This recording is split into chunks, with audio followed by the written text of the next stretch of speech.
அனைவருக்கும் வணக்கம். இன்றைக்கி டிசம்பர் 24, 2024 செவ்வாய்க்கிழமை. தினமணியில் இருக்கிற முக்கியமான நியூஸ் என்னென்னு பார்ப்போம். 5, 8ஆம் வகுப்பு கட்டாய தேர்ச்சி ரத்து மத்திய அரசு தெரிவிச்சிருக்காங்க. தமிழகத்தில் 8ஆம் வகுப்பு வரை கட்டாய தேர்ச்சி தொடரும்னு தமிழக அரசில் இருக்கிற பள்ளிக்கல்வித்துறை சார்பாக அன்பில் மகேஷ் கூறியுள்ளார்னு தெரிவிச்சிருக்காங்க. ஆண்டு தேர்வில் தோல்வியடைந்த மாணவர்கள் 2 மாதங்களுக்கு மறுதேர்வு நடத்தப்படும். அதிலும் தேர்ச்சி பெறாத மாணவர்கள் அதே வகுப்பில் தொடர வேண்டும்னு தெரிவிச்சிருக்காங்க. அதாவது சென்ட்ரல்லேருந்து சொல்லியிருக்காங்க. பட் ஸ்டேட்டில் நாங்கள் எதுவும் மாற்ற மாட்டோம், 8ஆம் வகுப்பு வரை கட்டாய தேர்ச்சி தொடருன்ற மாதிரி சொல்லியிருக்காங்க. அடுத்த தேசிய மனித உரிமைகள் ஆணைய தலைவர் நீதிபதி வே. ராமசுப்ரமணியன்.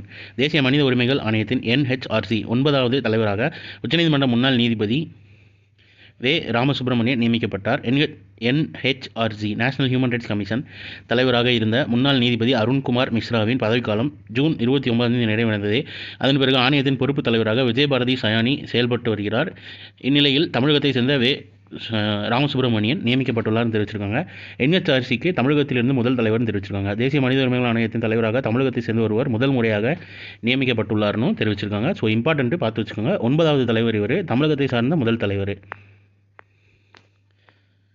அடுத்ததாக இன்றைக்கான திருக்குறள் என்னன்றதை பார்த்துருவோம். நட்பிற்கு வீற்றிருக்கை யாதெனில் கொட்புன்றி உள்ளும் வாய் ஊன்றும் நிலை. நட்புக்கு சிறந்த நிலை எது என்றால் எப்போதும் வேறுபடுதல் இல்லாமல் முடியும் போதெல்லாம் உதவி செய்து தாங்கும் நிலையாகும்னே நட்பு அப்படின்ற அதிகாரத்தில் திருவள்ளுவர் சொல்லியிருக்காரு. அரசு ஊழியர்களின் சொத்துக்கள் கடன்கள் தனிப்பட்ட விவரங்கள் அல்லன்னு உயர்நீதிமன்றம் தெரிவிச்சிருக்காங்க. அரசு ஊழியர்களின் சொத்துக்கள் மற்றும் கடன்கள் தனிப்பட்ட விவரங்கள் அல்ல என கருத்து தெரிவித்துள்ள சென்னை உயர்நீதிமன்றம் அந்த தகவல்களை வழங்க மறுத்து பிறப்பிக்கப்பட்ட உத்தரவை ரத்து செய்து உத்தரவிட்டுள்ளதுன்னு தெரிவிச்சிருக்காங்க. அப்புறம் தமிழகத்தில் 1000 மக்கள் மருந்தகங்கள் விரைவில் தொடங்கப்படும் தெரிவிச்சிருக்காங்க. தமிழகத்தில் 1000 மக்கள் மருந்தகங்கள் விரைவில் தொடங்கப்படும் என்றும் 220 மூலப்பெயர் ஜெனரிக் மருந்துகள் கொள்முதல் செய்ய நடவடிக்கை எடுக்கப்பட்டுள்ளது என்றும் மக்கள் நல்வாழ்வுத்துறை அமைச்சர் மா. சுப்பிரமணியன் தெரிவிச்சிருக்காருன்னு சொல்லியிருக்காங்க.